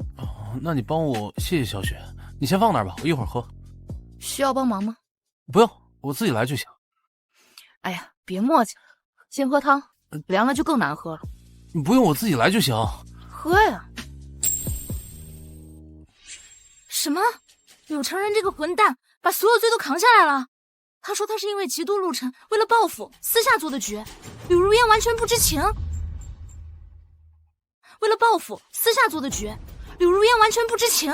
执法人员传来的消息是这样的：柳承仁提供了完整的作案细节，包括联系鬼手礼、购买涂料、联系买家等等，逻辑链复杂而且相对完整，并且他坚称柳如烟并不知道他的目的。父子兄弟都没这么讲义气，这柳承人又有几斤几两，我们会不知道？肯定是柳如烟在背后操控他。但是这证据链都指向了柳承人，柳如烟倒是被摘出去了。哎呀，意料之中，柳如烟没那么容易倒。柳承人顶罪是为了保全玉烟斋和柳家的产业，这是最符合他们利益的选择了。不过经此一事，我估计短期内他们也不会明目张胆做什么。可是好气啊，就让这个坏女人这么逍遥法外了。她逍遥不了太久的，作恶的人一定会露出破绽的。我们现在真正要做的是让雪月阁变得更强大，站稳脚跟。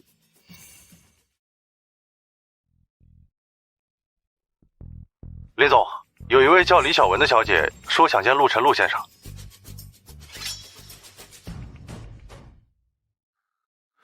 啊？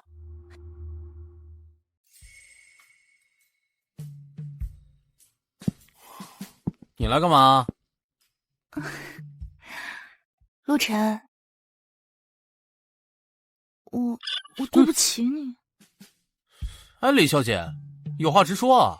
我知道我现在说什么你都不会相信了，但是我必须要把真相说出来。和柳承人在一起，我是被逼的。他用我家里的生意威胁我，如果不跟他在一起，他就让我爸妈在江城待不下去。哦，我一个女孩子，我能怎么办呢？陆晨，我心里一直只有你。哦，这么多年，我一直很后悔，我每天都在想你。离开你，我是迫不得已啊。哦，你意思是之前逼我下跪，然后当众嘲讽我捡垃圾，这些都是被逼的呀？没错，都是柳承人他让我这么说的。我要是不说，他就会打我骂我。你看，这都是他打的掐的。陆晨，我知道错了，我不应该软弱，不应该屈服。柳承人他现在进去了，柳若烟也自身难保了，我自由了。yes。陆晨，能不能再给我一次机会，我们重新开始？我知道你现在很厉害了，又跟雪月阁的关系不错。如果我来帮你，我们一起联手，一定能，一定能。哎呀，李小丸，你手臂上的痕迹啊，颜色深浅不一，方向凌乱，这个是不是更像是不小心划伤，或者是故意弄出来的吧？至于被逼啊，你说之前那会儿，我看他送你首饰、名牌包的时候，你在发朋友圈的时候，没看你不情愿呀？你在赌石场看见他连续赌涨的时候，你眼里的兴奋和贪婪也不像是装出来的呀。陆晨，你怎么能那样想我呢？我是真的爱你的呀。爱，你的爱就是在我们家最落魄的时候转身就走，然后投入柳承人的怀抱，是吗？你的爱就是在我一无所有的时候对我极尽嘲讽，在发现我有能力以后又想来分一杯羹，是吗？不是的，别把别人想的跟你一样蠢，听懂了吗？告诉你啊，咱们早结束了，以前是，现在是，以后更是，给你留点体面，自己滚，别让我叫保安。还有，以后不要出现在我面前，你的戏啊太假，你知道吧？陆晨，你别以为你搭上雪月阁你就了不起了，你给我等着！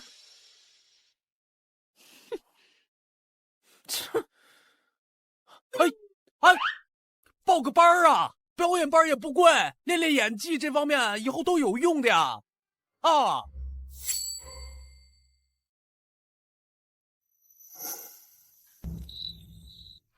陆晨，那个坏女人又来找你干嘛？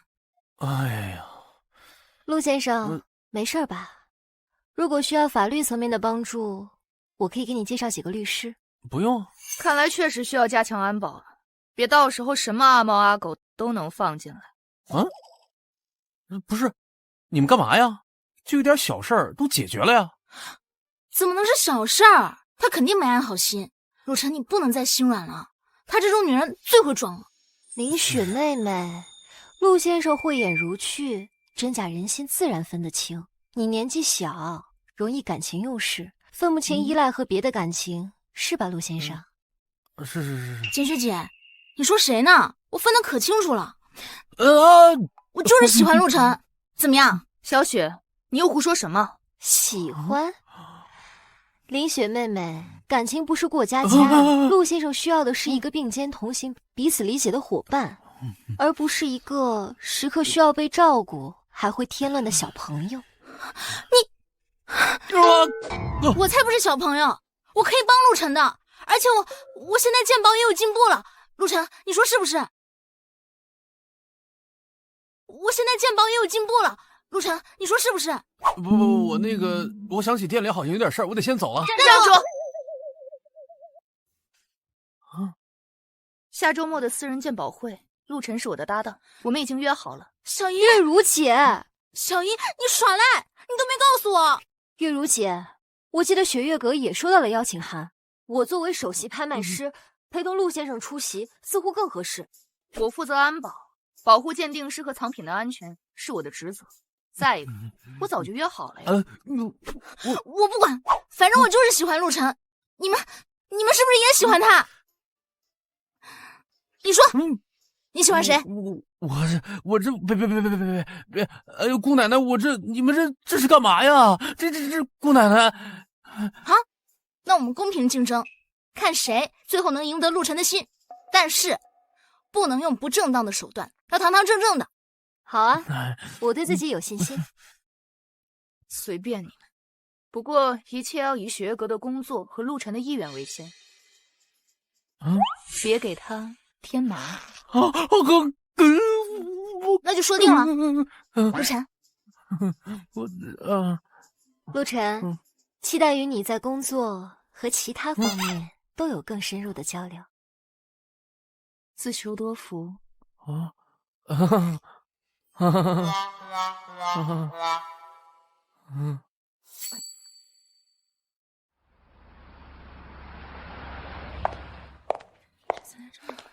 还挺热闹。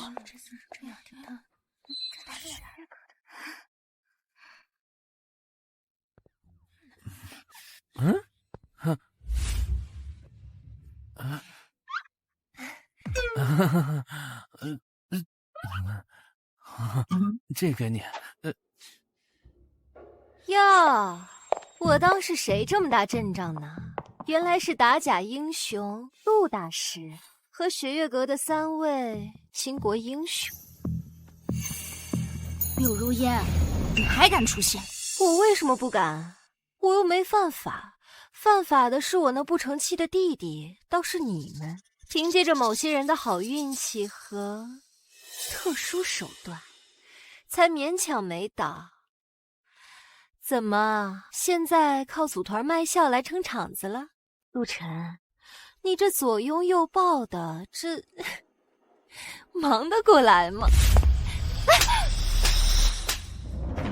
嘴巴给我放干净点，再让我听到你嘴里不三不四，下次可不是一个巴掌这么简单。林月如，你敢打我？藤井先生，你看他。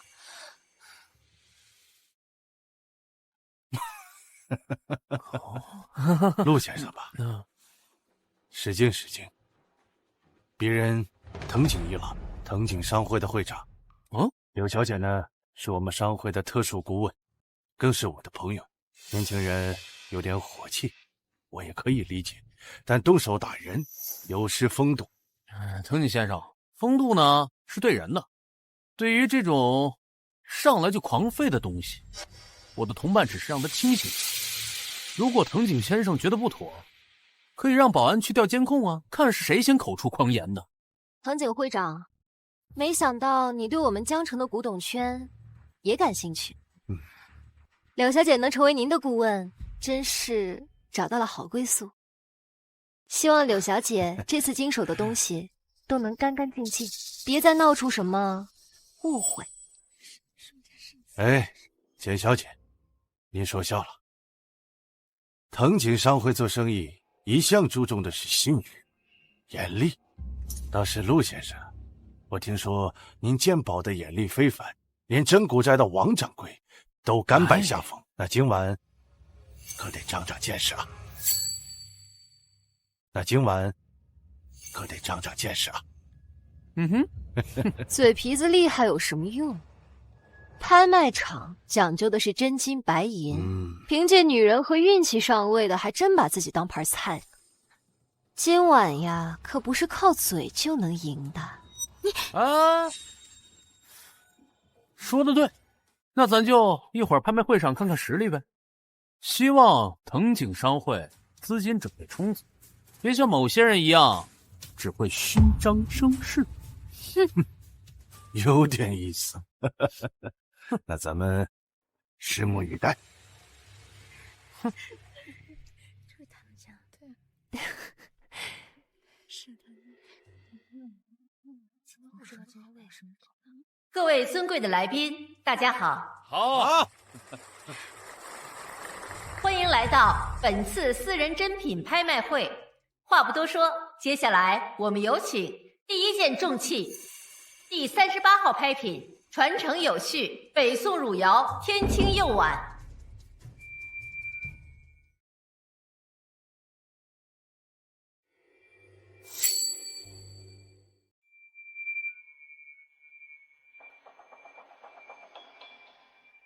此碗源自海外某古老家族珍藏，流传有序，釉色天青，清澈如洗，器型端庄，乃汝窑器中上品。起拍价300万人民币，350万，350万，380万，380万，500万，500万，550万，550万，800万，800万。陈哥，这个碗好漂亮，感觉像拥有了整个天空。不过，就是有点太贵了。是挺漂亮。800万第一次，800万第二次，800万第三。等会儿，主持人，你这碗有问题啊！主持人，你这碗有问题啊！请暂停拍卖。不是陆晨，你要是买不起就别捣乱。这不是你哗众取宠的地方。怎么，看藤井先生出价高，急了？年轻人，你应该懂得拍卖场的规矩。你质疑拍品可以，但你要有证据，否则你会负法律责任的。我要是可以证明这是一个以假乱真的赝品呢？真的假的？说什么呢？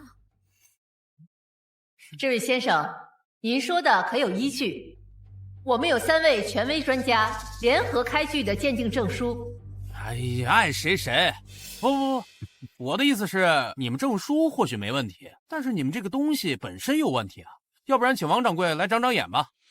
哎，王掌柜，哎，在那儿呢，长长眼呀。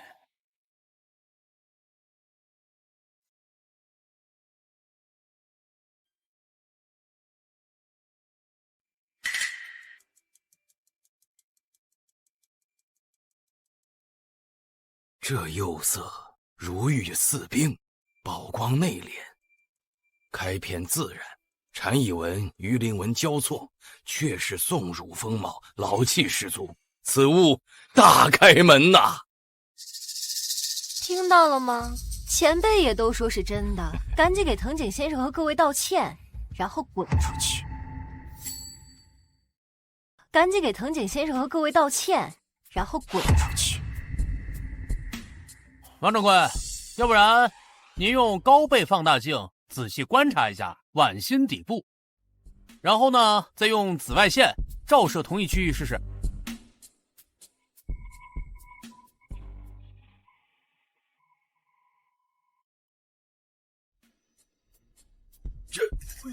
这是民国时期的仿制标记，难道这是鬼手周的作品？这怎么看出来的？传说他能用真品碎片拼凑，甚至用真胎挂假釉，老气新工，仿制之物连仪器都能骗过。惭愧，今天若不是这位小友的点破，老夫恐怕要在这里打眼了。此碗堪称真眼合体，方知技艺以真化境啊！哎呦，这人真的是奇葩人啊！这不可能啊！精彩！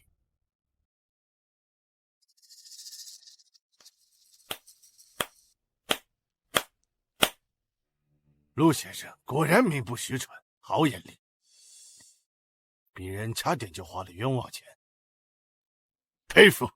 哈哈哈哈！别客气，别客气，坐下吧。感谢陆先生避免了一场重大交易纠纷和损失，我们尽快撤下这个拍品，严肃的追查来源。刚收到消息，那个藤井一郎表面是跨国商会会长，实则是国际文物走私集团黑莲在东亚的重要人物。这个拍卖会可能有他们洗白或出货的渠道。果然是蛇鼠一窝，也无人这么快搭上这条线，看来是铁了心要跟我们死磕到底了。各位来宾，接下来是我们今晚压轴的拍品。一尊鎏金佛，据传出自山西某古寺，年代久远，法相庄严，起拍价500万人民币。就这玩意儿还值500万？我还以为压轴是什么宝贝呢。就这，价值低，品相也一般。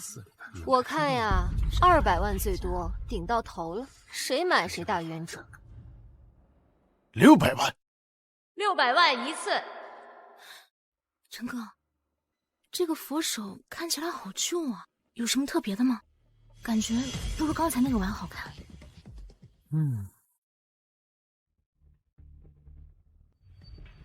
600万2次。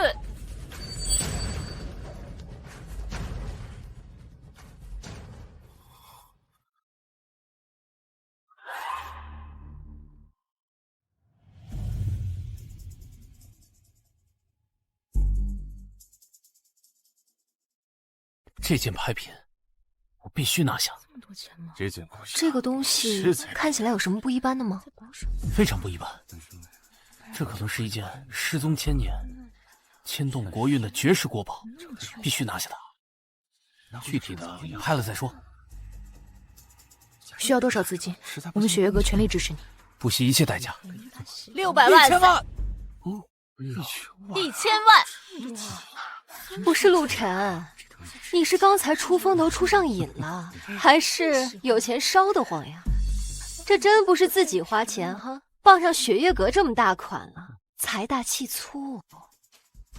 2000万，5000万，疯了，绝对疯了！你们就这么看着他败你们家底儿啊？陆晨说值就一定值，我们雪月阁愿意。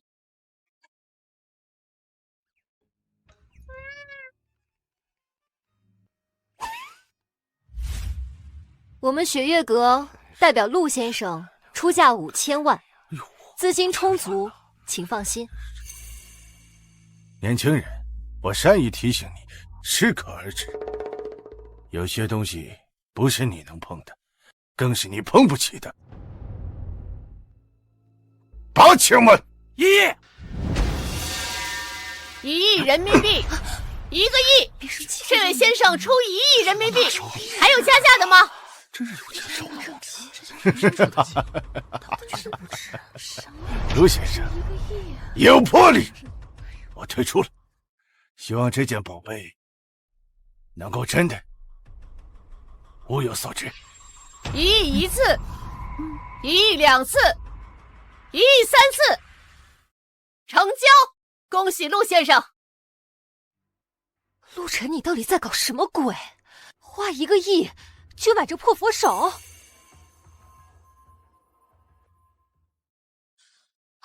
你是不是发现了什么？柳会长怎么这么关心啊？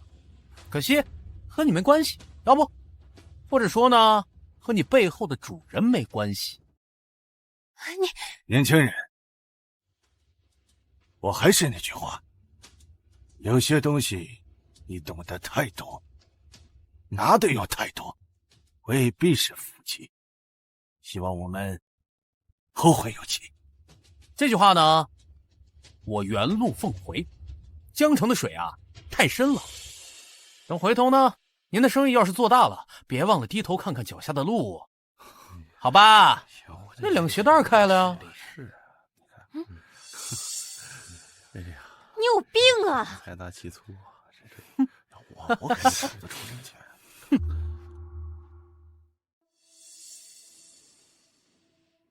表面浮尘主要是棉絮和居士尘，酸性不高。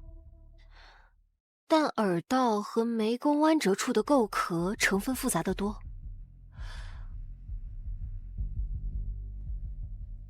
你看这结痂的厚度和颜色，里面应该混杂了大量香灰、油脂，甚至是历年不当清洁留下的微量化学残留。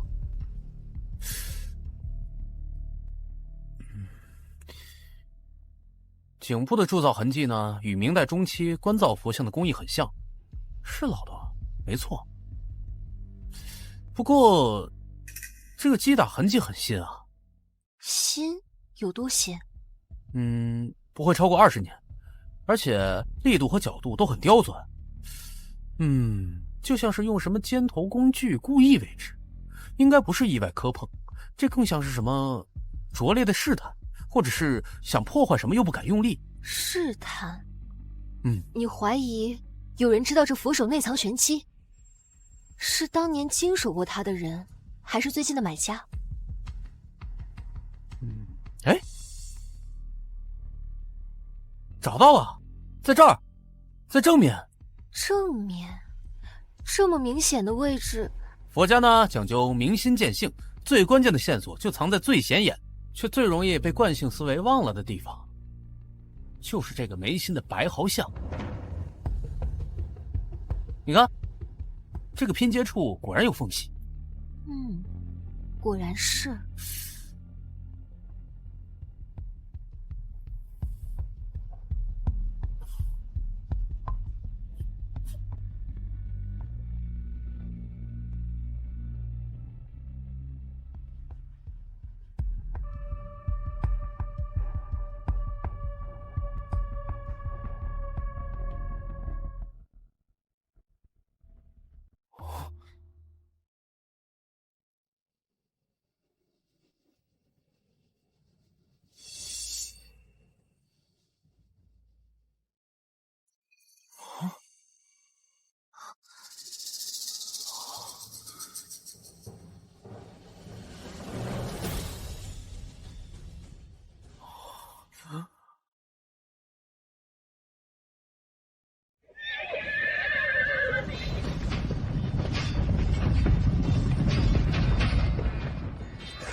传国玉玺，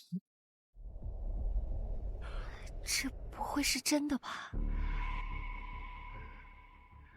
这光不是普通玉石，是顶级的和田玉籽料，还是传说中的某种古玉？这玉质是顶级的羊脂白玉，而且是老坑料，油性、密度、光泽都达到了极致。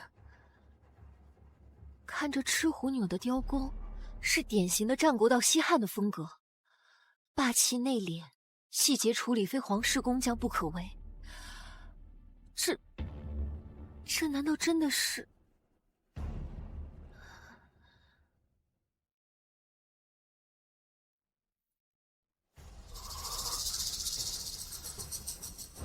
受命于天，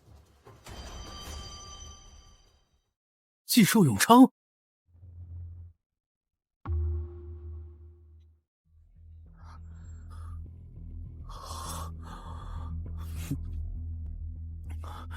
和氏璧为材，赤狐钮，李斯篆书，金镶玉角，所有特征完全吻合。这真是传国玉玺！天啊，陆晨，这不仅是国宝，这是承载了2000年华夏正统象征的神器。陆晨，你找到了传说。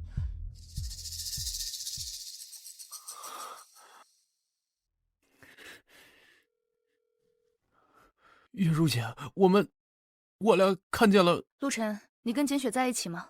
小雪没去找你们啊？啊，小雪，你们不是说一会儿一起过来看佛像吗？对，我们是约好了，但我处理完安保细节给他打电话，他一直没接。我打到家里，保姆说他下午接了个电话就匆匆出门了，到现在都没回来。我打了10几个电话，一直都是关机。他从来都没有这样过。我查了一下他手机最后的地点，他在城西老码头附近，那地方鱼龙混杂。城西老码头？他又不会去那儿，什么时候失联的？大概2个多小时前。我在想，会不会是柳如烟，还有藤井商会那帮人？他们今天刚刚在拍卖会上吃了大亏。如果是绑架或报复，时间点太巧了。我们刚找到玉玺，除非他们从一开始的目标就不是佛手本身，而是还有其他目的。那个，玉如姐，你这样，你先别急，你赶紧去调取所有能调取的监控。我和简雪先去城西老码头，咱们随时联系。我现在就去，走。我去开车，需要通知执法人员吗？先不要，万一真是他们那边的人，你通知执法人员可能会让小雪更危险。咱们先去吧。行，快走。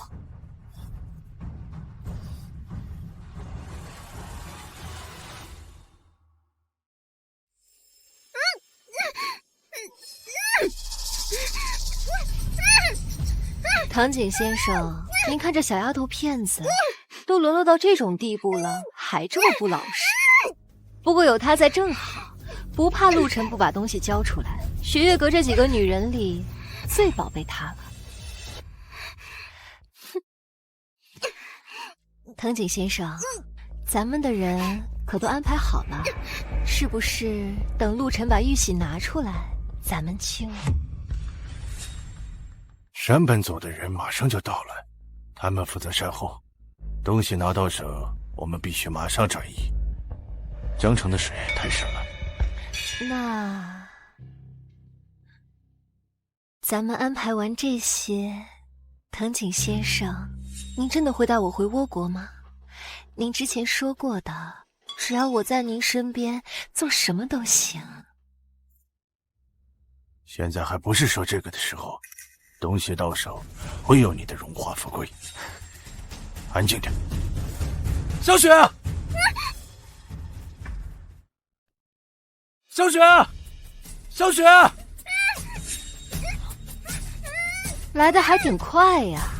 看来这小丫头在你心里分量还是挺重的。陆先生，你胆量还真大，看来拍卖会上的提醒你没听懂啊。玉玺。否则，这位美丽的小姐美丽的脖子上会留下一道并不美丽的刀疤。先把她放开，玉玺没在我身上。不在你身上，那你去拿呀！给你半个小时，不，20分钟。东西不拿来，你就等着给他收尸吧。找死！找死！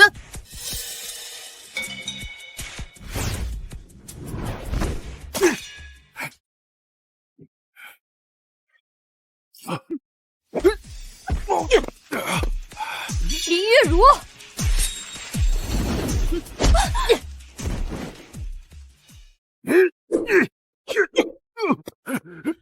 你们先去救小雪，我来收拾这个小八嘎。哼！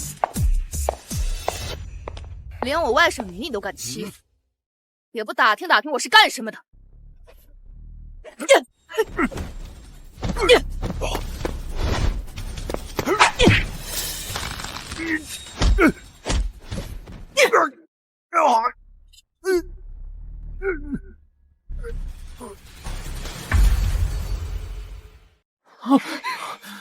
小雪，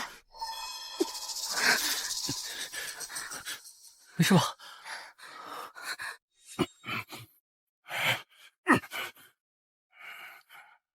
小雨，他们用我爸妈的安全威胁我。好了好了，没事了，不怕不怕，我们都来了。你知道我是谁吗？我是藤井一郎，藤井商会的会长。得罪了山本组，得罪了藤井商会，今后你们还有你们的家人，在倭国，在全世界就没有好下场。就等着疯狂的报复吧！报复？知道姑奶奶当年在特种部队收拾了多少倭国的客人？你算老几，还敢威胁我的家人？你要是再敢多说一个字，我让你这辈子只能用吸管吃饭。呸！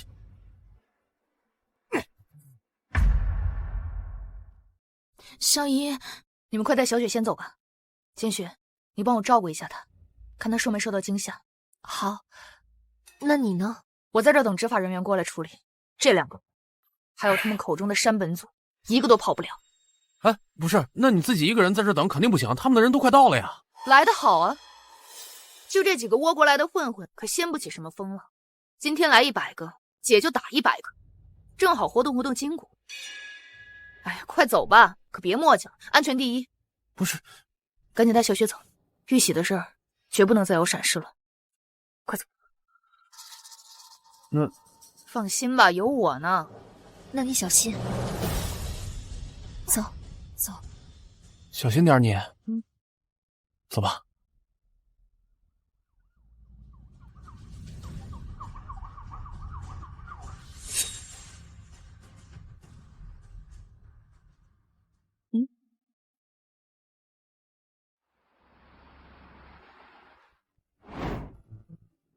陈哥，你今天真是太厉害了！你今天在台上的时候，我都快紧张的不能呼吸了。直到你把玉玺交上去的那一刻，我感觉自己好像在做梦。你现在成了英雄，真正的英雄。不是想做梦，而是我们共同见证并参与了一段历史。陆晨，从今天起，你不再只是清远阁的陆晨，也不只是雪月阁的顾问，你的名字已经跟国宝回归永远联系在一起了。名声越大，盯着你的眼睛就越多。今天台下可不全是祝福的目光。藤井商会虽然垮了，但黑莲集团绝不可能只有藤井这么一个头目。还有，你身上最大的那个秘密。月如姐姐说的对，玉玺虽然回家了，但我的路可能才刚刚开始。那天结束以后，我和馆长聊的就是关于他。馆长怎么说？这个碎片是不是比玉玺还厉害？馆长说他们动用了最先进的仪器和一些未公开的仪器，都没能找到这个碎片的来源和材质，无法解析。这意味着这碎片的源头可能远超出我们的想象。馆长说他们在一些绝密的古老档案中，上面有一些零星的记载，他们都指向一个被称为元气的古老文明遗物。传说中元气被散落成了无数碎片，每一个都有自己的能力，而我这个可能是其中之一。所以你是说，这世上还存在着其他跟你有类似能力的人，或者是寻找碎片的人？没错，所以藤井背后的黑莲集团，他们的目标可能从来不是走私文物，或许就是寻找这些碎片。玉玺可能就是个诱饵，或者是开启保护秘密的钥匙。那你岂不是更危险了？唉，是福不是祸，是祸躲不过。馆长说他们要代表那个绝密小组正式邀请我加入，不是作为研究对象，而是作为溯源者。他们想借助我的能力去寻找和保护那些其他的碎片，以防他们落入恶人之手。你答应了？我没有立刻答应，我说我需要时间，也需要值得托付的伙伴。这条路注定不会平坦，路上可能会遇到一些我们无法想象的敌人，也会解开一些关于我们陆家的线索，还有一些这个世界的未知真相。所以少废话，清远阁的茶我还没喝腻呢，你想跑哪儿去啊？雪月阁的未来会全都压在你这位首席顾问身上，你想甩手不干可没那么容易。反正你去哪儿我就去哪儿，这次你别想甩掉我。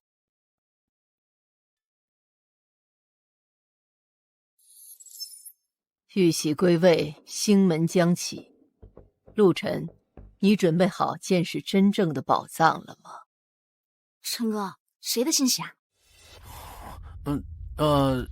那个没什么，垃圾短信。小雪，你不说你饿了吗？我知道有家特好吃的饭店，咱一起。啊？走啊，一起呗。走。这小子又开始自作主张了。